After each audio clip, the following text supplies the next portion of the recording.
Have you ever wondered what it would be like to live forever, but like be instantly forgotten by everyone you meet? Hmm. Imagine a life where you just leave no trace, no memory, no lasting mark on the world at all.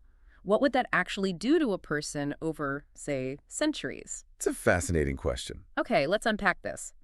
Today, we're diving deep into V.E. Schwab's The Invisible Life of Addie LaRue. It's a truly unique story, one that's captivated so many people. It really has. We've taken a stack of sources, including a really fantastic book review, and pulled out the most fascinating nuggets of knowledge about this life lived right on the fringes of memory. It was truly fascinating, I think, and a real core insight from our sources is how it frames the premise.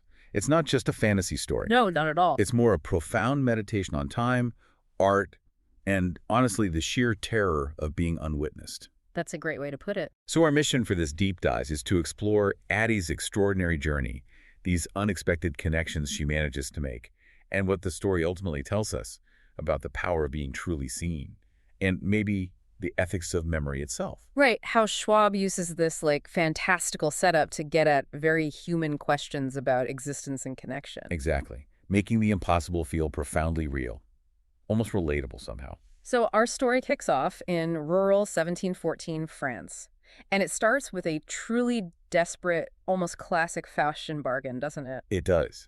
Addie LaRue, she's facing this unwanted marriage, longing for a life beyond her small village. She wants more. She wants everything. So she makes a deal with this shadowy god of darkness, known just as Luke. She trades her soul for freedom and eternal life. It sounds like everything she thinks she wants at that moment. Precisely. But, as with all those kinds of deals, the fine print is devastating. There's always a catch. What is it here? The cost is immediate and absolute erasure from memory. Wow. Immediate. Yeah. Our sources really highlight how severe this is. Her parents forget her within hours. Hours. Oh my God. Her entire village just loses the memory of her name. Even her footprints vanish from the earth moments after she walks away. So it's complete erasure. Total. If we connect this to the bigger picture, this isn't merely a curse. It's a radical exploration of what it truly means to exist without being witnessed. Like being a ghost with a heartbeat. Exactly that. Utterly alone in a sea of people, it forces you, the reader, to consider what defines our existence if no one remembers you were ever there. And Luke, the god she bargains with, he isn't your typical, horned devil from folklore. No, not really. The novel, as our review points out, portrays him less as a grand villain and more like a toxic boyfriend figure. That's such a sharp observation from the review. He appears in mirrors, whispers these insidious bargains. Always too beautiful to trust. Right. It's a brilliant, almost darkly funny way to reframe that devil archetype. It makes him feel more insidious, Yeah. Less horns and pitchforks. And more gaslighting and grand gestures. Exactly. We've probably all encountered some version of that manipulative charm in real life, haven't we? Which makes him scarier, in a way. Definitely more relatable, which is maybe the point. I think so. And what's particularly compelling is the core tension the novel sets up early on. Will Addie ever truly want to break this curse? Especially once she finds someone who does remember her. Precisely. Because this isn't just a physical imprisonment, it's psychological. The sources emphasize how it forces you to question the very nature of immortality. Is it a gift? Or is it, as one source put it, a wound that never scabs? Such a powerful line. It really challenges our assumptions about what true freedom or a meaningful existence looks like when you literally can't leave a trace. It sounds incredibly isolating. That slow-motion acid burn of loneliness, that phrase from the sources really sticks with me. After 300 years of that, you have to wonder if any glimmer of connection ever breaks through. Right. But before we get to that connection, let's talk about how she even navigates those 3 centuries. The novel has this incredible structure, doesn't it? This triptych across centuries. Oh, yeah. It's quite something. It sounds like a masterful way to cover so much ground without losing the narrative thread. Could you unpack that a bit for us? Absolutely. The review highlights how Schwab masterfully braids 3 distinct timelines. You've got Addie's initial bargain in 1714. Her origin story, basically. Then her 300 years of wandering through Europe and America. A long middle. And then a present-day 2014 New York storyline. It's like looking at a 3-panel painting, Okay. Each panel adds to the whole picture but tells its own story too. And they're all in present tense. Yes. Crucially, each timeline is written in the present tense, which creates this incredible sense of, well, the review calls it vertigo of eternal now. Vertigo of eternal now. I like that, because her curse means she can touch history but never hold it. Exactly. She's moving through all these pivotal moments, maybe inspiring people, but she's never quite present in the historical record. So what are some of those snapshots the review mentions, those fleeting moments? Well, she moves through history like a whisper, really. The interludes are described as short, impressionistic, like Polaroids slipped into a scrapbook. Oh, cool imagery. Yeah. We see her maybe inspiring a Versailles painter or smuggling pamphlets during the French Revolution. Be getting involved, but anonymously. Right. Posing for a lost Impressionist painting, leaving invisible fingerprints in Jazz-age Harlem. Each is just a fleeting glimpse, a silent contribution to moments she can never fully own or inhabit. It really illustrates how she's constantly interacting with the world, but the world just forgets her instantly. A silent architect of unseen beauty. And you really see her character develop over these centuries. She starts out as this provincial ingenue, wanting more time, more sky, more everything. Just grasping for life. But by 2014, she's evolved, hasn't she, into a true strategist of invisibility.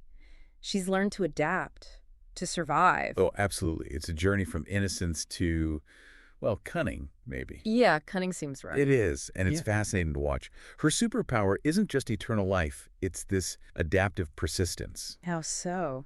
She learns how to plant ideas in artists' heads, maybe hums a melody that someone else writes down. She leaves sketches unsigned. She becomes a myth without ever being mythologized directly. Wow. She masters the art of, stealing clothes without being caught, finding shelter in museums after hours, signing her name on fogged windows just to see her own name for a second before it vanishes. Just for that moment of existence? Exactly. But the psychological cost is immense. Schwab portrays this cumulative loneliness so vividly, that slow-motion acid burn. Right. Addie counts days by her hair length, talks to the moon just for a gaze returned, sometimes even forgets her own face until she sees it reflected in someone else's eyes for a fleeting second. That's heartbreaking. It's profoundly isolating. And I think, even without a magical curse, anyone who's ever felt truly misunderstood or unseen can probably resonate with that deep, aching loneliness. Definitely. It really heightens the stakes for when or if Addie finally finds someone who remembers her, which is such a profound observation. It makes me wonder then, given that deep-seated need for witness, how does she possibly find connection? Well, And that brings us to the novel's second miracle, doesn't it? After 300 years, something truly incredible happens. yes, we're introduced to Henry Strauss. Henry. Okay, tell us about Henry. He's working in a bookstore in present-day New York. Kind of a failed PhD student, a bit lost. Okay. And he's struggling with his own burdens, his own unique form of invisibility, actually. Oh, interesting. How so? An inverse curse. Absolutely. Yeah. And what makes Henry so compelling is that he's not just some random connection. He has this incredibly parallel, almost inverse curse to Addie's. Yeah, our sources describe Henry's curse like this. Everyone he meets sees their idealized version of him. They love him instantly. But it's not really him they love. Exactly. Then they leave when reality inevitably fails to match that projection they've put on him. So he feels seen, but only as an illusion. Wow. So this raises a huge question. How do two people, each defined by not being seen for who they truly are, manage to find and truly see each other? It's a beautiful symmetry, isn't it? Yeah. To their afflictions. And it's what makes their connection so incredibly powerful when it happens. And the moment when Henry actually remembers Addie after they spend a night together, it must be profound. Oh, it is. For the first time in 3 centuries, someone sees her clearly and chooses her anyway, even though he can't quite articulate why he remembers her when no one else does. So their romance is built on this foundation of mutual invisibility. She can't be remembered. And he can't be seen for himself. That's, wow. The scene where he actually greets her by name the next day, after she's crept back into his apartment, probably terrified he'll have forgotten her like everyone else. I can only imagine her fear. Right. That scene, one of our sources says, lands with the force of resurrection. Resurrection? That's intense. It completely transforms her solitary existence. It gives her a connection she's literally never had before. It's the breakthrough moment the entire book hinges on. Validating her whole existence. Mm-hmm. It's not just that he remembers her name, it's that he sees her. The real her, flaws and all, despite the curse. Okay, this sounds like a story where the antagonist is just as nuanced as the protagonist, maybe even more so in some ways. Let's revisit Luke. Luke, Yes. the god who granted Addie's curse. We've touched on him as this toxic boyfriend figure, but his presence really looms over Addie's entire existence, doesn't it, for centuries? It absolutely does. He's always there, lurking. What's the review's take on how he exerts that influence beyond just, popping up in mirrors? Well, the review goes into fascinating detail about his decadent, dangerous charisma. He's not just a tempter. He's a master of psychological manipulation. How does that come across? It describes his velvet coats, his ink-stained fingers, small details that make him vivid, and crucially, a voice that sounds like your own thoughts. Ooh, creepy. Right, it makes his insidious bargains feel almost internal, like your idea. His seduction isn't really carnal, it's existential. He whispers things like, I gave you what no one else could time. Offering freedom, but freedom tethered to him. Exactly. And his cruelty is so intimate, so personal, like that moment when he kisses Addie's forehead. Yeah. And in doing so, erases her mother's face from her memory. Just gone. Oh, that's brutal. Oh, yes. So this isn't about grand cosmic evil. It's about insidious personal control, which makes the novel's climactic tension less about defeating him physically. And more about whether Addie can maybe weaponize her own desire, her own will, against the one who granted it in the first place. Precisely. Can desire itself be turned against him? That really deepens the complexity.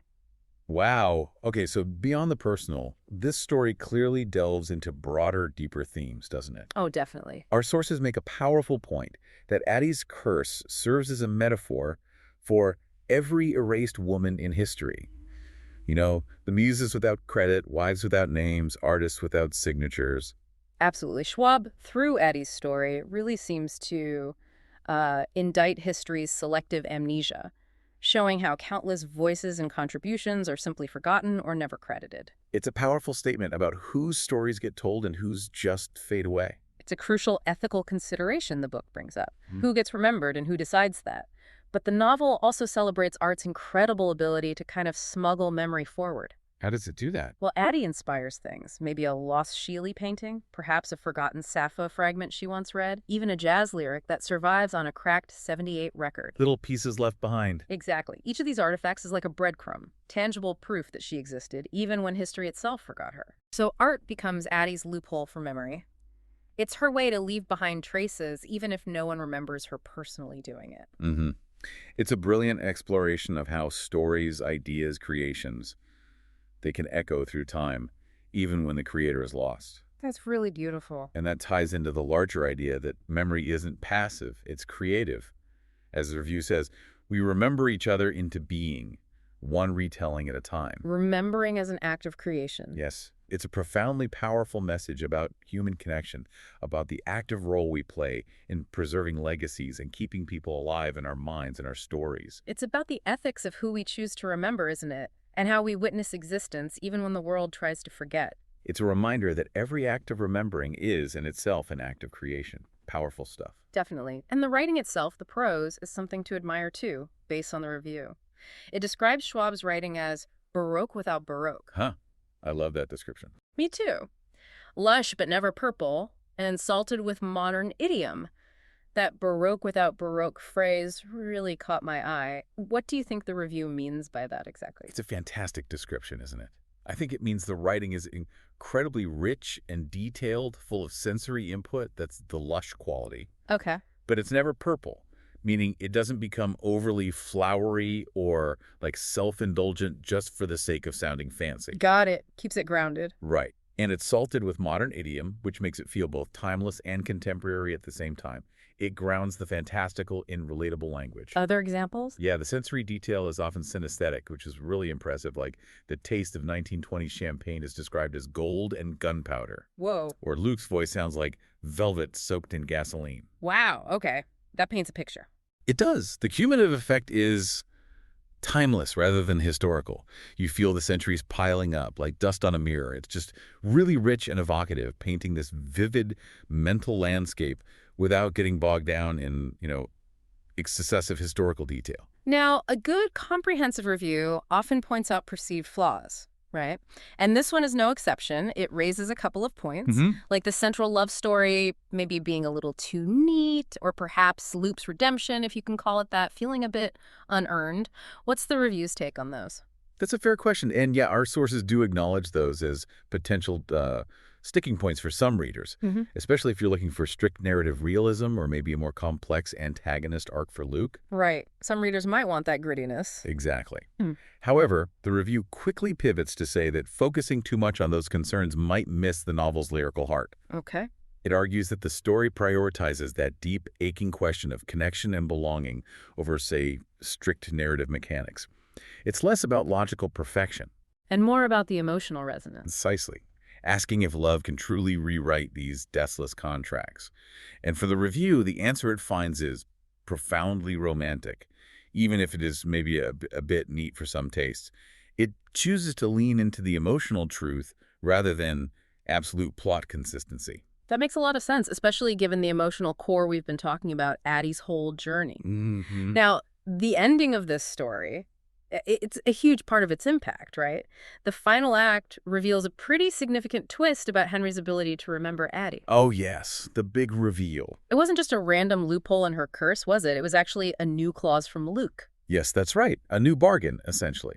Addie can be released from the curse, finally, but only if she chooses to stay with Henry and grow old with him, embrace mortality. And this twist, which could feel manipulative in another story, here, the review says it lands as grace. Why? Because Addie accepts mortality, not because she's tired of living after 300 years, but specifically because she is tired of living alone. The motivation is key. It shifts her motivation entirely. It's not about escaping a burden anymore. It's about embracing a choice, a life, rooted in love and connection. And the final pages show that, her living that life. They do. It's this poignant countdown. 1 year together, one gray hair appearing, one shared apartment. We see her finally experience a normal life with all its beautiful fleeting moments alongside the person who truly sees her. It must be bittersweet, though, knowing it's finite. Incredibly, but deeply meaningful. And when Henry eventually dies, Addie doesn't just return to her isolated existence, does she? She makes another choice, a powerful one. No, she doesn't just resign herself. And this is her ultimate victory, in a way. She walks into a mirror, Back to Luke. back to Luke, yes, Mm-hmm. and becomes his consort. But, and this is crucial, not as a victim this time. She enters into it as an equal. She negotiates? She negotiates her terms. She agrees she will forget Henry, which is heartbreaking, yes.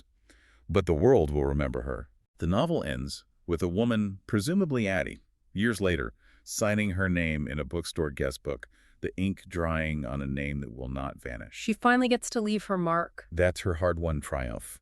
The power to control her own narrative, finally leave a lasting mark, not just on a few scattered artists, but on the fabric of memory itself. It's a moment of profound personal agency, self-definition. So wrapping this up, what does this all mean for us? This deep dive into the invisible life of Addie LaRue. It really reminds us that history is a selective memory, doesn't it? Definitely. That art can be a powerful loophole, and that being remembered, truly remembered, is perhaps the only real magic we have against the dark, against being forgotten. Well said. Addie's final victory isn't grand in a world-saving sense, but it feels immensely personal. A name in a ledger, a book on a shelf, a lover who once knew her, etching her into the world's consciousness finally. And this story's legacy is already clear, even now. Yeah. Addie has kind of become this patron saint for forgotten artists. Really? How so? Bookstores report spikes in sales after customers leave these little unsigned notes saying, "Remember me." People get tattoos of the moon phase calendar Addie uses to track the centuries. Wow. It feels like it's shifted the landscape of fantasy a bit, away from just chosen one epics, towards this idea of intimate immortality. Not about saving the world, but just about being seen by it. That's an incredible impact for one book, one character, inspiring such personal connections. It really is. And as one of our sources profoundly states, small magics accumulate. Small magics accumulate. I like that. The novel suggests that maybe immortality, or legacy, really works one reader at a time, one memory at a time, one love that refuses to forget. It leaves us with this thought, maybe, somewhere, right now. A reader is finishing that last page and whispering Addie's name into the night. And for a moment, she exists again. Exactly. What does that tell you about the power of your own memories, right? And the stories you choose to keep alive, the stories we remember, and the people we remember. They truly shape our world. A lot to think about there. We invite you to reflect on what it means to be remembered and what traces you choose to leave in the world. We hope this deep dive has given you plenty to think about. Until next time.